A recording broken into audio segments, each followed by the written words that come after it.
Se va a votar en general el dictamen de la Comisión de Legislación General recaído en el proyecto de ley por el que se modifica el Código Civil y Comercial de la Nación sobre contratos de locación, orden del día 1367. Sírvanse a identificarse, señores diputados. Bueno, los que están con la mano levantada, imagino que se quieren abstener. 191 votos fueron afirmativos, no hubo negativos y hubo 24 abstenciones. Artículo primero. Tiene la palabra el diputado José Luis Ramón. Uno de los temas centrales en el caso de los consumidores es el derecho de la información. Y en el artículo primero se prevé que ambas partes contratantes estarían en un plano de igualdad en cuanto a la comunicación electrónica. De manera tal que tanto el inquilino como el propietario o el corredor de comercio y la inmobiliaria tendrían las mismas condiciones. No siempre es el inquilino el que tiene que hacer o que tiene que hacer una comunicación respecto del locador. El locador también puede generar efectos en relación del contrato a través de un correo electrónico o de la manera digital. Pero tenemos un problema que se viene discutiendo desde hace mucho tiempo, y acá en la Cámara se discutió con el DNU 27, y es que 1 de cada 3 argentinos no tiene acceso a la red. No es artículo 1 del proyecto de ley, quedando de la siguiente manera redactada. Información. El proveedor está obligado a suministrar información al consumidor en forma cierta, clara y detallada respecto de todo lo relacionado con las características esenciales de los bienes y servicios que se provee. Estoy leyendo el artículo 1100. La propuesta que nosotros hacemos es que la información, son dos aspectos que necesitamos proteger: la gratuidad respecto del inquilino y la posibilidad de que el inquilino elija si tiene acceso a la red o no para que tenga valor la comunicación. La información debe ser siempre gratuita para el consumidor o inquilino en este caso y proporcionada en soporte físico, con claridad necesaria que permita su comprensión. Solo se podrá suplantar la comunicación en soporte físico si el consumidor optare de manera expresa por constituir un domicilio electrónico o por utilizar cualquier otro medio alternativo de comunicación que el proveedor ponga a disposición. Proyectos vinculados con si esto es un contrato de consumo o no, pero por supuesto que en el marco de los acuerdos y del debate que hicimos, lo circunscribimos a la modificación del Código Civil y Comercial, manteniendo el espíritu de la última reforma que se produjo acá integral del Código en el 2014. Por lo tanto, no vamos a acompañar esa propuesta, pero sí vamos a proponer una modificación para emprolijar la redacción de este artículo, así que si le parece, se la voy a leer. El artículo quedaría redactado de esta manera. Artículo 1. Sustitúyase el artículo 75 del Código Civil y Comercial de la Nación por el siguiente. Artículo 75. Domicilio especial. Las partes de un contrato pueden elegir un domicilio para el ejercicio de los derechos y obligaciones que de él emanan. Pueden, además, constituir un domicilio electrónico en el que se tengan por eficaces todas las notificaciones, comunicaciones y emplazamientos que allí se dirijan. Es el término similares al dictamen, pero lo hemos modificado, digamos, para hacerlo para una cuestión de solamente de técnica legislativa, pero es el mismo espíritu del dictamen que aprobó la comisión. Muchas gracias. Se va a votar de manera nominal el artículo primero con las modificaciones propuestas por el miembro informante. Y cerramos. 169 votos fueron afirmativos, 5 negativos y hubo 26 abstenciones. Afirmativo. Artículo segundo. Tiene la palabra el diputado José Luis Ramón. En este artículo creo que es una modificación de forma y que no afecta el espíritu del... Es un error. En el artículo 2 del proyecto, el inciso 2 al final, incluye la frase el pago de valor llave o equivalente, y esto corresponde al actual artículo 1119 inciso C, y debería, para simplificar el texto, estar en un inciso que esté por separado. Y en este caso el artículo quedaría con los actuales incisos A y B y un inciso C con la frase que diga el pago de valor llave o equivalente, y un inciso D con el texto actual, que es el de la firma de pagaré o cualquier otro documento que no forme parte del contrato original. ¿Se entiende? Mi propuesta es simple. Las disposiciones de la presente ley solo se aplicarán a alquileres superiores a los 1.000 UVAs mensuales. Todo el tiempo que nos tocó debatir este tema, casi todo el año, y finalmente se acordó que no ponerle límites a la aplicación de la ley. Fue un debate que lo dimos en el marco de los consensos, es lo que se acordó, más allá de que había propuestas al respecto similares a las del diputado Iglesias. Por lo tanto, no vamos a aceptar esa modificación. Voy a leer cómo quedaría el artículo, señor presidente, si usted me permite. Sí, y se acerca un poco el micrófono, diputado, Sí, porque no escucha. Discúlpeme, presidente. Bueno, voy a leer cómo quedaría el artículo entonces.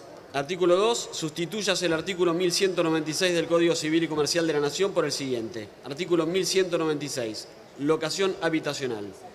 Si el destino es habitacional, no puede requerirse del locatario, A. El pago de alquileres anticipados por periodos mayores a un mes.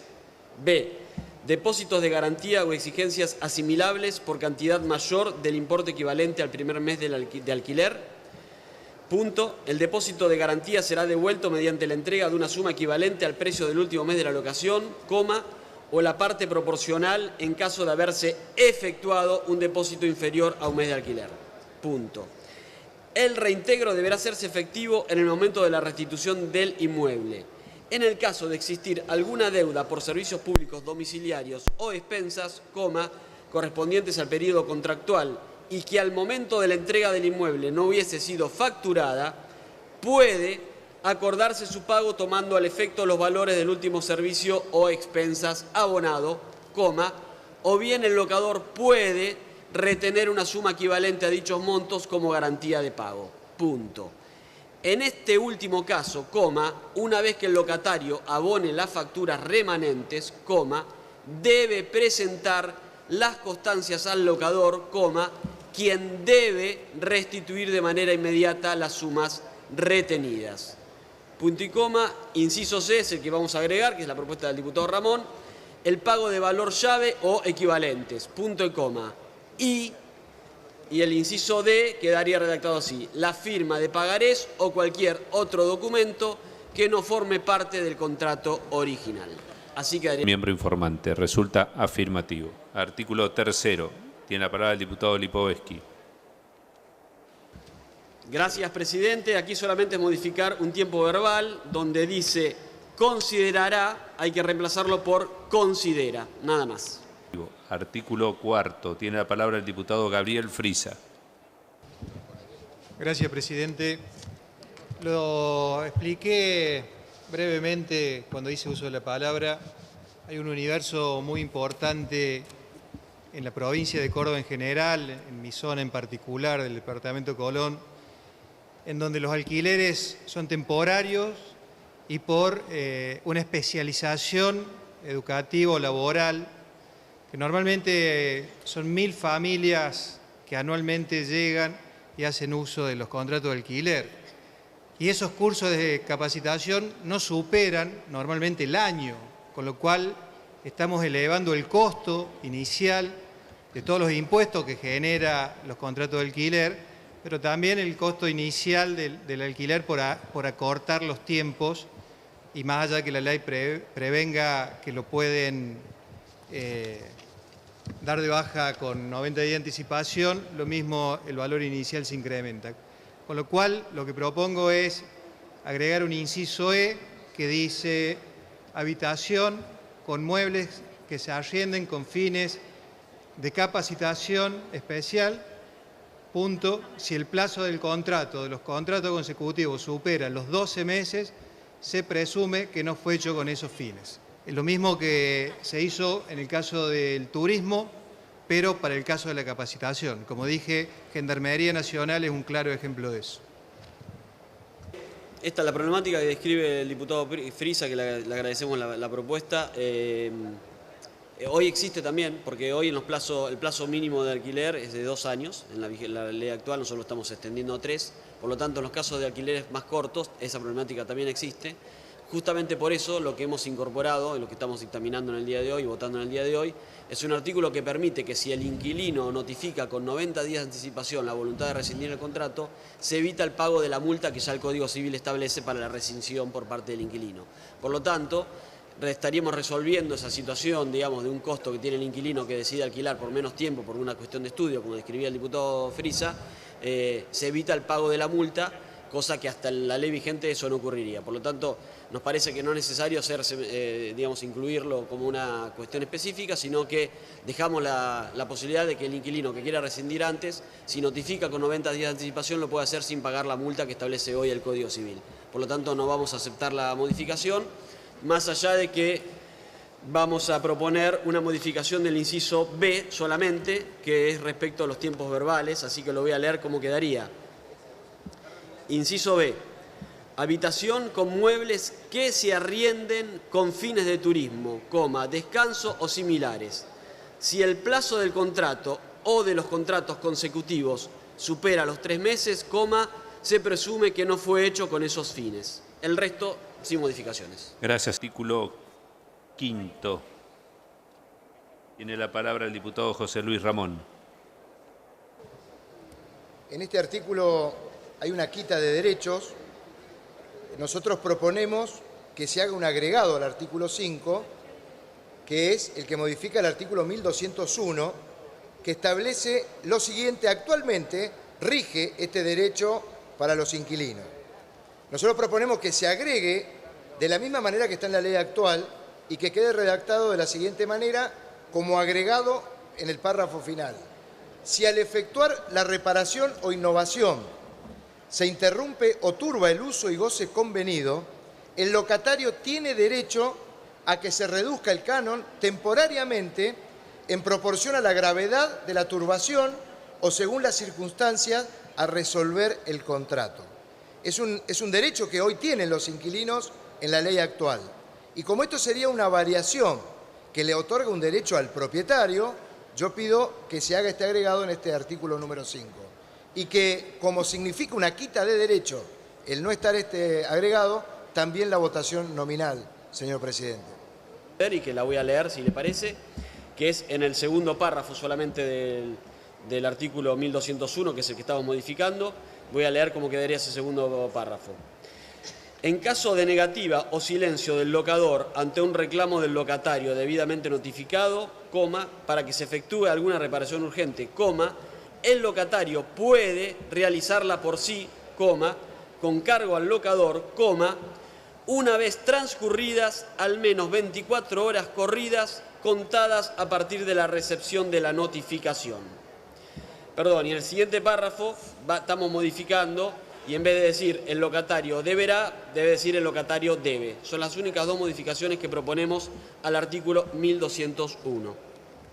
153 votos fueron afirmativos, 4 negativos y hubo 24 abstenciones.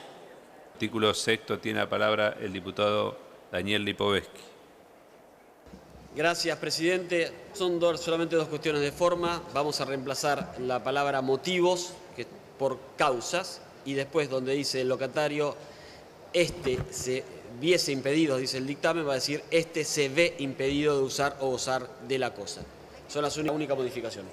Gracias, señor diputado. Se va a votar el artículo 7º con las modificaciones propuestas por el miembro informante. Resulta afirmativo. Artículo 8º. Tiene la palabra el diputado Lipovetsky.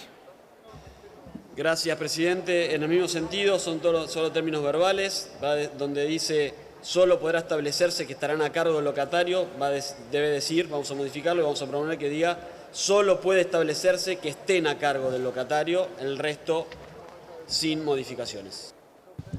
Sí, disculpe, presidente. Solo una aclaración para ver si esto es correcto, la forma de expresarlo. En un punto dice, no tiene a su cargo el pago de las que graven las cosas ni las expensas comunes extraordinarias. Eso se refiere a las expensas extraordinarias. ¿El término que se usa es comunes extraordinarias? Gracias, presidente. Sí, el término es correcto, es expensas comunes extraordinarias. Gracias, señor diputado. Se va a votar el artículo octavo, con las modificaciones propuestas por el miembro informante, resulta afirmativo. Artículo 9. Tiene la palabra el diputado Lipovetsky.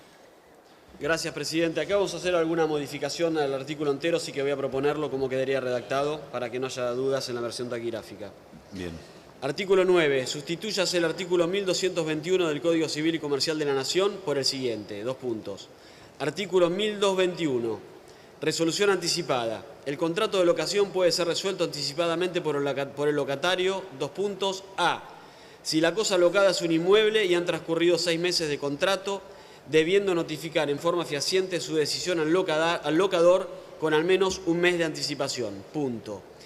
Si hace uso de la opción resolutoria en el primer año de vigencia de la relación locativa, debe abonar al locador en concepto de indemnización, la suma equivalente a un mes y medio de alquiler al momento de desocupar el inmueble, y la de un mes si la opción se ejercita transcurrido dicho lapso. Punto. En los contratos de inmuebles destinados a vivienda, cuando la notificación al locador se realiza con una anticipación de 3 meses o más, transcurridos al menos 6 meses de contrato, no corresponde el pago de indemnización alguna por dicho concepto. Punto. Inciso B. En los casos del artículo 1199, debiendo abonar al locador el equivalente a 2 meses de alquiler. Gracias, señor diputado. Se va a votar el artículo 9 con las modificaciones propuestas por el miembro informante. Resulta afirmativo. Artículo 10. Tiene la palabra el diputado Gabriel Frisa. En el último párrafo dice: en caso de silencio del locador o frente a su negativa de llegar a un acuerdo, estando debidamente notificado, el locatario puede resolver el contrato de manera anticipada sin pagar la indemnización correspondiente. En esa última parte, la propuesta es agregar con notificación no menor a 15 días, esto para que el locador tenga cierta previsibilidad también al momento de que el inmueble sea desalojado, ¿no? Entonces... Sí, gracias, presidente. Quería proponerle al presidente, al miembro informante, también una modificación en este artículo, básicamente incorporando una precisión respecto a los plazos, donde quedaría redactado de la siguiente manera: en los contratos de inmuebles destinados a vivienda, dentro de los 3 últimos meses de la relación locativa, cualquiera de las partes podrá convocar a la otra, notificándola en forma fehaciente a efectos de acordar la renovación del contrato, y acá agregaríamos en un plazo no mayor a 15 días corridos. El sentido de esto es que estamos frente a un artículo que lo que hace es acordarle un sentido a el silencio, ¿no? Gracias, presidente. Sí, es correcto, vamos a aceptar la modificación propuesta. La única modificación que vamos a hacer adicional a la propuesta de la diputada Austin es que en vez de decir podrá, debe decir puede convocar a la otra. Pero después aceptamos lo que agrega la diputada Austin.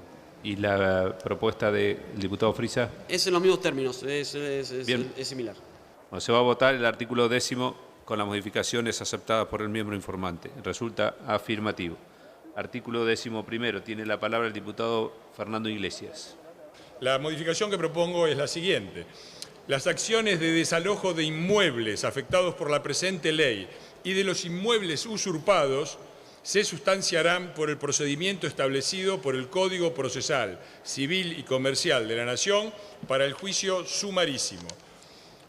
Si hubiera menores involucrados, cuando el desalojo se fundare en causales de falta de pago y se ordenare la desocupación inmediata, el juez deberá previamente poner en conocimiento a la Defensoría de Niños, Niñas y Adolescentes a fin de que se adopten medidas de protección integral pertinentes. En general, los procedimientos de desalojo se tramitan por los códigos procesales provinciales, es una jurisdicción local, por lo tanto nosotros creemos que no podemos meternos en una jurisdicción que no es competencia de este Congreso.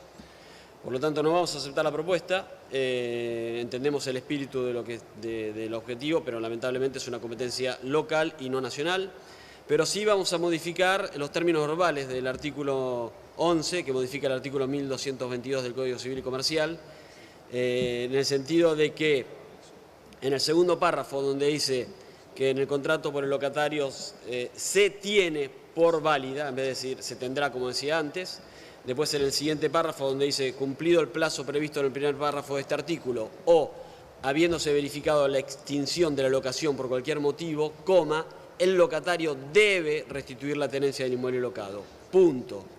Ante el incumplimiento del locatario, coma, el locador puede iniciar la acción judicial de desalojo, coma, la que debe sustanciarse por el proceso previsto al efecto en cada jurisdicción y en caso de no prever un procedimiento especial, coma, el más abreviado que establezcan sus leyes procesales o especiales.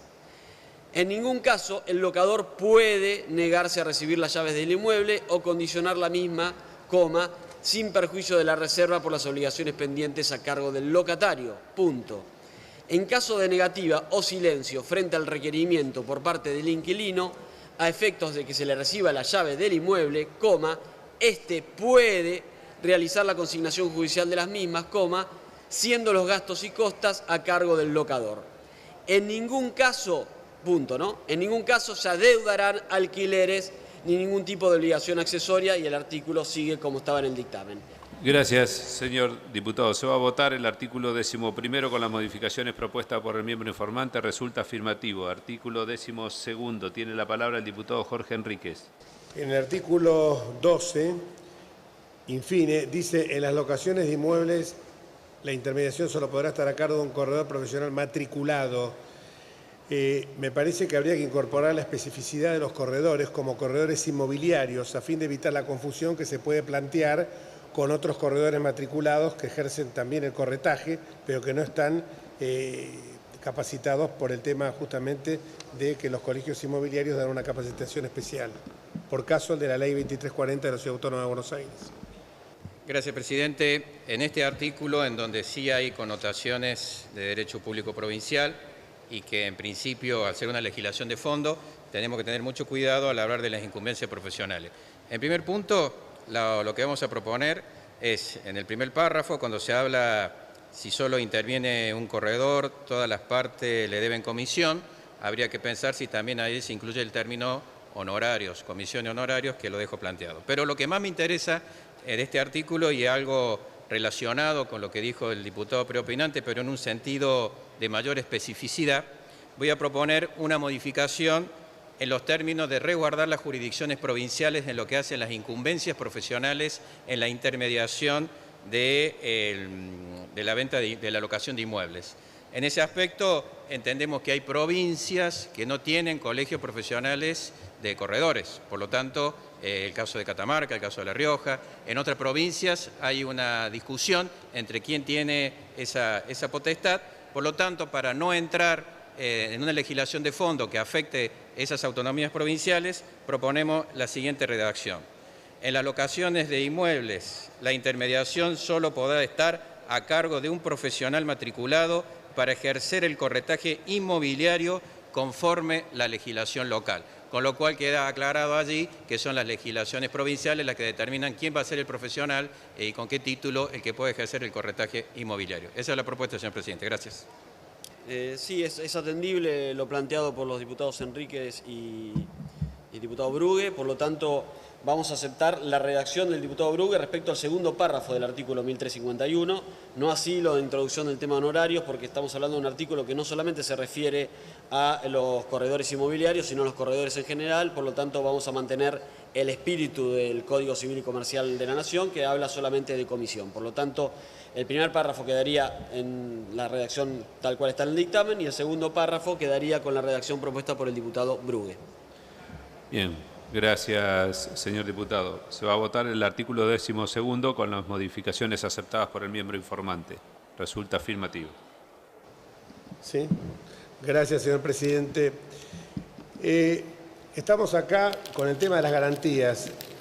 Me parece correcto que se establezca todo un catálogo de garantías, pero lo que no me parece que sea correcto es que se le esté imponiendo, o sea, dentro de ese menú, es lógico que esto ocurra porque estamos hablando de garantía inmobiliaria, seguro de caución, aval bancario, etcétera. Pero me parece que es realmente draconiano decir que el locatario deberá aceptar. Me parece que lo correcto sería que fuera facultativo, sustituir el deberá o el debe, porque veo que el diputado Lipovetsky está cambiando los tiempos verbales, acertadamente, pues no es de buena técnica legislativa emplear en futuro, el locatario debe aceptar una de las garantías propuestas por el locatario. Eso es lo que nosotros proponemos y acá a instancias de algunos compañeros de mi bloque vamos a pedir votación nominal. Sí, en la misma línea, ahora sí coincido con lo que decía. Yo a su vez en ese artículo eliminaría el último párrafo donde se le pone el límite de los 5 alquileres por el motivo que yo le decía antes. Va a terminar pasando que va a haber unidades que salgan de alquiler o su costo inicial de entrada sea muy alto porque 5 meses de alquiler no alcanza para eventualmente hacer frente a reparaciones. Sobre todo pasa en un seguro de caución. También me parece que sería importante, o sea, que donde dice garantía de fianza, me dicen que muchos lo interpretan como una garantía de fianza comercial.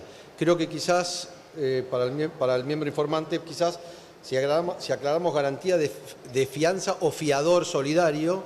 El consenso arrojó esta solución, en definitiva pensando que las garantías hoy se constituyen más un obstáculo para el alquiler que una garantía para el locador.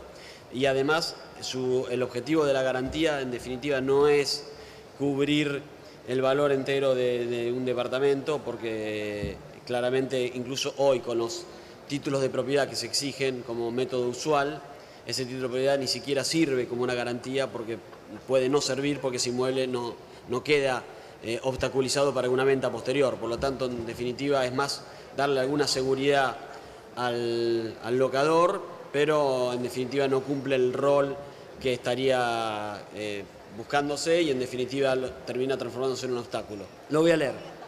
Artículo 13. Garantía. En las locaciones habitacionales, en el caso de requerirse una garantía, el locatario debe proponer al locador al menos 2 de las siguientes garantías. 2 puntos. A.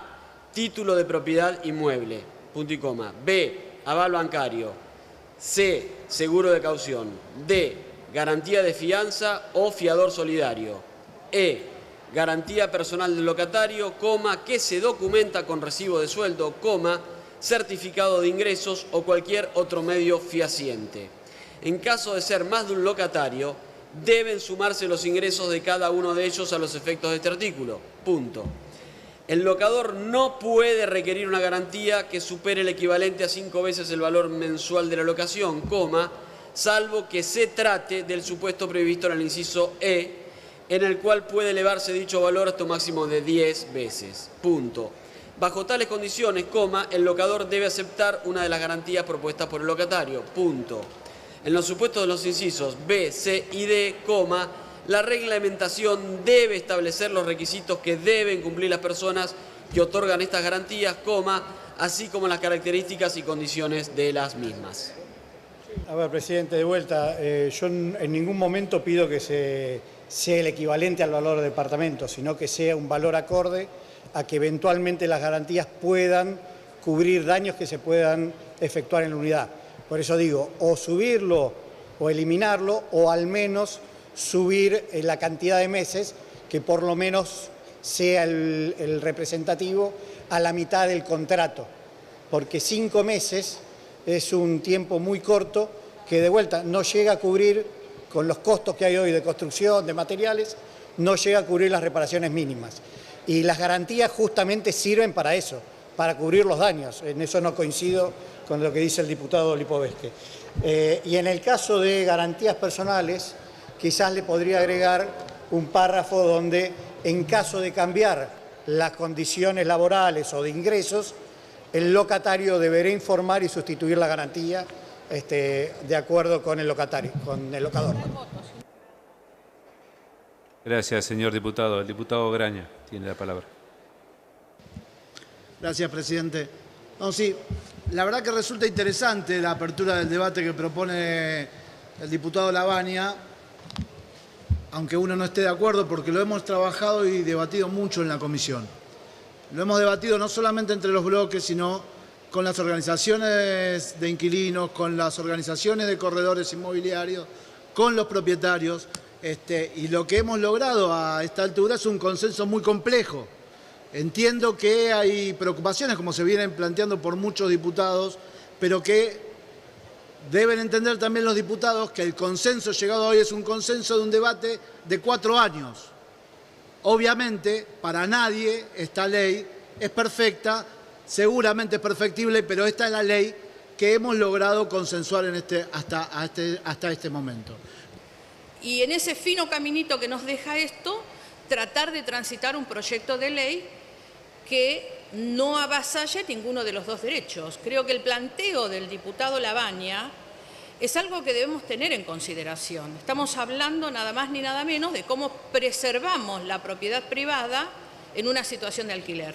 Y justamente el límite de montos que estamos poniendo es para que estimular, por ejemplo, el uso de un recibo de sueldo. Está claro de que si nosotros no ponemos ese límite, va a ser muy difícil que alguien pueda garantizar con un recibo de sueldo. Y lo más sano que podremos tener nosotros para estimular los contratos de locación, que en definitiva son también política de vivienda, es que los inquilinos, los trabajadores, puedan garantizar sus contratos de locación con un recibo de sueldo. Si nosotros elevamos ese límite, justamente lo que va a pasar es que ningún trabajador o muy pocos van a poder garantizar con un recibo de sueldo, que es el espíritu que estamos buscando con la redacción propuesta. En los contratos de locación, la garantía, sea que se acredita a través de un título de propiedad inmobiliaria, a través de un aval, de un seguro de caución o de lo que fuera, no se responde solamente con esa cosa que se pone en garantía, sino que la persona que es garante responde con todo su patrimonio, porque es una fianza, no es un derecho real, esto técnicamente hablando. Digo esto porque es técnicamente incorrecto lo que el diputado Labaña plantea. Los 5 meses es para que se pueda acceder al origen del contrato de locación, para que se pueda alquilar. Sí, a ver, yo encuentro alguna contradicción, porque queremos poner la garantía del recibo de sueldo y si uno saca garantía con recibo de sueldo son 10 meses, pero si saca un seguro de caución son 5. O sea que es más barato un seguro de caución que los recibos de sueldo, que son los que queremos promover. Hay una inconsistencia ahí grande. Y si es cierto lo que dice recién la diputada propinante, escribámoslo así. Pero no es lo que está diciendo el artículo. Lo que está diciendo el artículo está limitando la garantía que se otorga.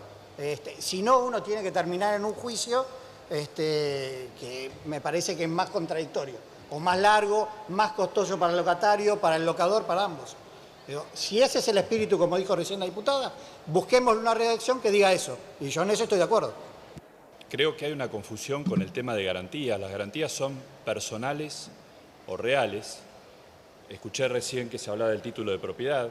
El título de propiedad lo tendrá en cuenta el locador a la hora de analizar la solvencia del inquilino, pero no va a constituir una garantía porque ese título no va a quedar inmovilizado, no se está constituyendo una hipoteca. Lo mismo cuando se habla de la cantidad de ingresos del futuro inquilino. Creo que la norma genera una confusión porque al poner ese límite, si esto es una norma de orden público, lo que puede generar es que al momento de ejecutar la garantía al locador se le ponga un límite respecto a la cantidad que se está estableciendo en esta norma. Y si no fuera así, como nadie puede obligar a nadie a contratar, en definitiva esta norma va a ser inoficiosa porque el locador, si no le satisface esto que se está discutiendo acá, en definitiva lo que va a optar es por no dar su inmueble en locación. Yo creo que el artículo, el espíritu y el sentido es de establecer lo que se llama la solvencia suficiente. O sea, a la hora de aceptar fianzas o garantías, lo que se busca es que el garante, el fiador, tenga la solvencia suficiente. Claramente establecido que acá habla de 10 meses de garantía en el caso de que se avale o que se garantice con un recibo de sueldo, o sea, es al revés. Coincido con el diputado Labaña. Y creo que lo que se está persiguiendo al hablar de 5, en todos los demás casos, es mejorar el cálculo actuarial de las compañías de seguro y de los bancos, que ahora van a tener mucho menos que afianzar, y entonces el seguro de caución obviamente va a ser más negocio para los bancos y para las compañías aseguradoras, que van a tener que garantizar mucho menos valor. Y entonces el negocio que estamos creando acá es un negocio para los bancos y las compañías aseguradoras, porque le estás limitando el cálculo actuarial de riesgo al hacerlo a 5 meses. Por supuesto que eso va a redundar en un beneficio para el inquilino, porque va a tener un mercado de afianzamiento muy grande, pero es pésimo para el propietario y va a retirar unidades de alquiler. No solo restringir la oferta futura de inmueble por parte de los locadores, sino también imponer un tope, a no ser que se modifique la redacción para que quede más claramente establecido que esto no sería un tope. Gracias. No hay manera de que le podamos exigir a un locador que acepte una determinada garantía o no lo acepte para alquilar, porque estamos avanzando sobre el derecho de propiedad del locador. Entonces, como se plantea ajustadamente, se puede plantear que en todo supuesto el garante o el fiador responde con la totalidad de sus bienes y esto deja a salvo el derecho de propiedad. Porque de lo contrario, poniendo este límite de 5 meses de alquiler o de 10 meses de alquiler, lo que estamos haciendo es retrayendo la oferta de alquileres, porque claramente un propietario no va a exponer su propiedad, que puede ser víctima de daños o haber deuda de alquileres, por el monto de 5 meses de alquiler. Tiene que ser clara la redacción de decir que el garante es responsable por la totalidad de los daños hasta la finalización del contrato o la entrega del inmueble, independientemente del valor que sea de la garantía. Gracias, señor presidente. Se va a votar de manera nominal el artículo 13º con las modificaciones aceptadas por el miembro informante. 98 votos fueron afirmativos, 38 negativos y hubo 32 abstenciones. Resulta afirmativo. Artículo 14º. Tiene la palabra el diputado Jorge Enríquez. Siguiendo lo indicado en la reforma propuesta del artículo 1198, creo que imponer al locador un ajuste anual en épocas de alta inflación, como hemos tenido en la Argentina desde hace décadas, va a lugar a que las partes establezcan formas extralegales para que el propietario asegure una renta razonable. Renta que, por otra parte, dijo el diputado Campos, creo que fue, que es del 2% en la Argentina, cuando en la región es de arriba del 6%. En ese sentido, me parece que debería ser la actualización, que es lo que propongo yo, en lugar de anual, cuanto mínimo semestral. Sí, en el mismo sentido del diputado propinante, señor presidente, me parece que esto le quita. Una de las virtudes de esta ley es que pone un índice de actualización. Entonces se evita la lotería de decir actualizamos al 15, al 20, al 30, que se pone al principio del contrato y puede favorecer a uno o a otro. La idea de la actualización es de mantener un valor constante del alquiler. Gracias, presidente. Es en este mismo artículo mantener la actualización anual, pero no comparto, y la propuesta concreta es cambiar el coeficiente de actualización e ir a la actualización referente al promedio el índice promedio de los trabajadores, el RIPTE, por entender de qué es lo que realmente perciben los inquilinos y que son los que tienen en ese contexto la capacidad de pago y capacidad adquisitiva. Por eso la propuesta es mantener el año, pero utilizando solamente el índice del RIPTE para la actualización. Si dejamos la indexación anual, ¿qué es lo que va a pasar? Imaginemos un alquiler de 10.000 pesos. Como la inflación proyectada es 40%, supongamos para el año que viene, el propietario va a decir, mi valor presente es 10.000, pero como no te puedo ajustar durante el año, yo voy a embutir este 40% o lo que pueda, supongamos un 20%, y entonces vos vas a empezar, en vez de pagando 10.000, el inquilino, en vez de pagar 10.000, va a empezar a pagar 12.000, porque es la forma que va a tener el propietario de cubrirse. Eso va a dejar a un montón de inquilinos que pueden pagar 10, pero no pueden pagar 12, fuera del alquiler. Ahora, ¿qué pasa? Como ahora estás poniendo RIPTE, sí el inquilino va a poder pagar después porque le aumentás su salario. Entonces me parece que esto es ganancia y ganancia solo para el inquilino, porque él va a pagar en la medida que a él le aumentaron. Ahora, si no ponemos la indexación, yo creo que debería ser cuatrimestral, pero como mínimo semestral, lo que vamos a hacer es ponerle un escalón más alto del primer alquiler al inquilino, y ya va a haber un montón de inquilinos que no van a llegar, es una lástima. Los inquilinos de todo el país, los inquilinos de mi provincia, piden que sea anual no vengan acá a dibujarla que cuatrimestral, semestral. Los inquilinos, si ese es el discurso en el que se quieren escudar, piden que sea anual. Y eso fue parte de los acuerdos para que salga este dictamen con estas condiciones. Si quieren empezar a cambiar las cosas, señores, paramos la ley y con el próximo gobierno. Basta de patear para el lado de los negocios inmobiliarios que han transformado algo sagrado como la vivienda en especulación. Este es un tema que se debatió muchísimo en la comisión, muchísimo. Había proyectos que proponían semestral, anual, y la verdad que en el entendimiento los inquilinos fueron muy claros, contaban los problemas que trae justamente la actualización semestral. Entendemos que es un contexto inflacionario, pero uno confía que en el futuro del país no tengamos inflaciones tan altas como la que hemos tenido en varios años. Y en ese marco me parece que la actualización anual es la solución correcta, porque además, y para aclarar, se dijo por aquí algunos diputados preopinantes que luego que iba a buscarse, no iba a querer renovarle el propietario al inquilino cuando termina el contrato. Cuando se termina el contrato es un nuevo contrato y por lo tanto no hay ninguna dificultad en ese punto. Pero mientras el contrato esté vigente, lo que nosotros queremos es que la actualización sea anual y que sea con el índice que estamos propiciando, que de alguna manera ata parte del aumento del alquiler al aumento de los salarios de los trabajadores.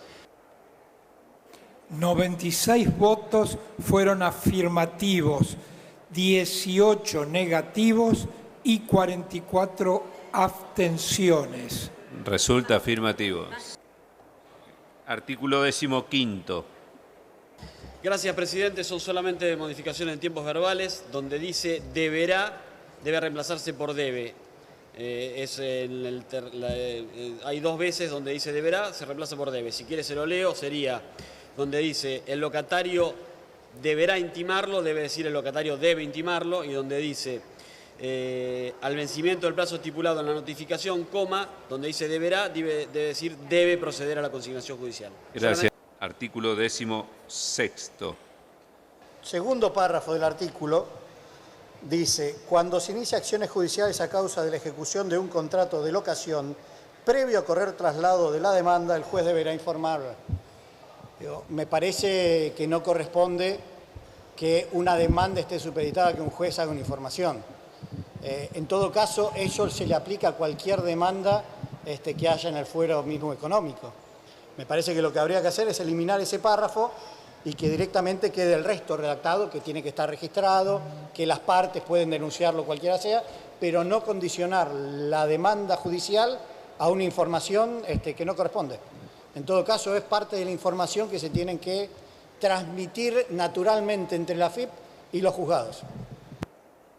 En realidad no estamos condicionando, sino le estamos poniendo una obligación al juez de la causa, que en caso de que intervenga en una demanda judicial por temas de locación de inmuebles, debe informar a la AFIP si el inmueble no está registrado. Pero no es un condicionamiento, es solamente una información, por lo tanto no vamos a aceptar la modificación propuesta, pero sí vamos a modificar algunos tiempos verbales del artículo, así que se lo voy a leer. Los contratos de locación de inmueble deben ser declarados, el dictamen decía deberán. Luego, cuando dice que la Administración Federal de Ingresos Públicos, en el dictamen decía dispondrá, va a decir debe disponer. Después, cuando dice el incumplimiento del locador lo hace pasible, en vez de lo hará pasible. En el siguiente párrafo, cuando dice que el juez deberá informar, debe decir el juez debe informar. Y en el último párrafo, donde dice no obstante la obligación del locador, reemplazamos por sin perjuicio de la obligación del locador. El resto sin modificaciones. En el primer párrafo, al final, termina diciéndole que el incumplimiento del locador lo hará pasible de las sanciones previstas en la Ley 11.683. La 11.683 es la Ley de Procedimiento Fiscal que regula todo lo atinente a la cuestión tributaria, que no es el caso que estamos aquí tratando. Por lo tanto, creo que se debería precisar mejor, porque si no va a ser casi de imposible cumplimiento. Sí, presidente, coincido con la apreciación entonces del diputado Brugue, porque no está condicionando el avance de la causa. Lo que le está obligando es al juez a que informe, que eso estamos de acuerdo. Sobre lo que decía recién el diputado Pastori, en realidad lo que hace referencia al incumplimiento es cuando uno tiene un contrato de alquiler, lo que corresponde es el locador, corresponde que le facture al locatario. Cuando no le factura, ya sea porque no registró el contrato o porque quiere cobrar informalmente, es donde se vienen los incumplimientos fiscales, con lo cual creo interpretar que es ahí donde iba la aclaración de que corrían eso. No es un incumplimiento formal, es un incumplimiento que no está facturando lo que debería. Que estamos proponiendo con las modificaciones que he propuesto en los tiempos verbales, me quedó pendiente una donde dice el incumplimiento del locador lo hace pasible, no lo hará pasible, pero el resto son todos temas de tiempos verbales, pero mantenemos esta redacción porque en definitiva es la que hemos consensuado con la AFIP, que es en definitiva quien luego, cuando el juez les informe de una situación de incumplimiento, deberá aplicar las sanciones que correspondan. Gracias, señor diputado. Se va a votar el artículo 16º con las modificaciones aceptadas por el miembro informante. Sírvase. Bien. Resulta afirmativo. Artículo 17º. Diputado Lipovetsky. Acá, presidente. Sin modificaciones, presidente. Perdón, diputada. Presidente, gracias. Es para solicitar que me consigne la abstención del título tercero con todos los artículos que incluye, por entender que es asunto de una ley diferente. Gracias. Gracias, señora diputada. Entonces, artículo 17º. Volvemos a votar. Se va a votar. Resulta afirmativo. Artículo 18º. Ahí está. Gracias, presidente. Sí, son cuestiones formales. Vamos a modificar el término verbal donde dice será el organismo rector, vamos a poner es el organismo rector, y donde dice artículo 17 de la presente norma debe decir artículo, donde dice artículo 18 de la presente norma va a decir artículo 17 de la presente norma. 17. Entonces, se va a votar el artículo 18º con las modificaciones propuestas por el miembro informante. Resulta afirmativo. Artículo 19º tiene la palabra diputada Ocaña. Para que también dentro del Programa Nacional de Alquiler Social se pueda apoyar y proteger los derechos de los adultos mayores. Sucede que en muchos casos, y a pesar de prácticamente toda la vida alquilar la misma propiedad, cuando las personas mayores superan los 80 años, muchas veces son sujetos a que el locatario no acepta renovar el contrato de estos adultos mayores. Eso a pesar de tener garantías y todo lo demás. Por eso le pediría al diputado Lipovetsky el incluir dentro del artículo 19 la protección a las personas mayores y bueno, hemos consensuado una redacción que es incluir en el artículo 19, en el inciso A, luego del punto, y por las personas adultas mayores, velando por la no discriminación de las mismas. Gracias, presidente. Sí, aceptamos la propuesta de la diputada Ocaña, que sería en el inciso A, después de 26.485, se agregaría y por las personas adultas mayores, velando por la no discriminación de las mismas. Y después, en el primer párrafo del artículo 19, donde dice deberá, se modifica por el verbo debe. El resto sin modificaciones, y le agradezco a la diputada Ocaña por la propuesta. Gracias, señor diputado. Se va a votar el artículo 19 con las modificaciones aceptadas por el miembro informante. Resulta afirmativo. Artículo 20. Se va a votar. Vamos a modificar este artículo donde dice facultas a la Secretaría de Vivienda, vamos a agregar o al órgano que en el futuro la reemplace, a dictar las medidas que resulten pertinentes a los fines de la adecuada implementación del Programa Nacional de Alquiler Social, creado por el artículo 17 de la presente norma. Gracias, señor diputado. Se va a votar el artículo 20 con las modificaciones propuestas por el miembro informante. Resulta afirmativo. Artículo 21. Tiene la palabra el diputado Lipovetsky. Gracias, presidente. Vamos a reemplazar el verbo realizará las acciones necesarias por debe realizar las acciones necesarias. El Bien. resto Queda como sin está. modificaciones. Bien. Artículo 21. Se va a votar. Resulta afirmativo. Artículo 22. Tiene la palabra el diputado Lipovetsky. Gracias, presidente. Vamos a modificar donde dice el procedimiento de mediación prejudicial obligatoria, donde dice será optativo, vamos a poner es optativo. Esa es la única modificación. Bien, se va a votar el artículo 22 con las modificaciones propuestas por el miembro informante. Resulta afirmativo. Artículo 23. Tiene la palabra la diputada Camaño. Y esto va a ocurrir con todos los contratos y relaciones locativas vigentes a este momento. Yo, señor presidente, creo que es oportuno incorporar en el artículo 23 un párrafo que a aquellas situaciones que resulten litigiosas le pongamos el plazo de entrada en vigencia de manera taxativa en la ley. Por eso propongo que incorporemos un párrafo que diga lo siguiente: no será de aplicación retroactiva lo dispuesto en los artículos 2, 3, 4, 13, 14 y 16.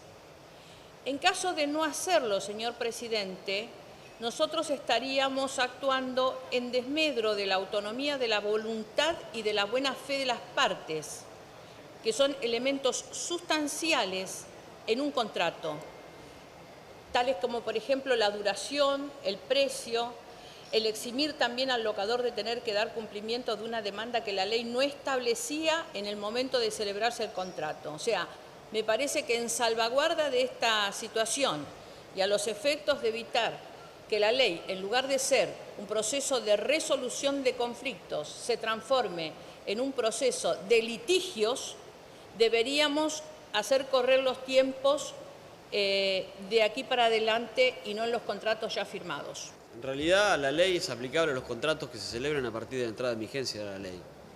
Claramente no podemos aplicar una modificación del Código Civil a un contrato que ha sido celebrado bajo la vigencia de otro código. Por lo tanto,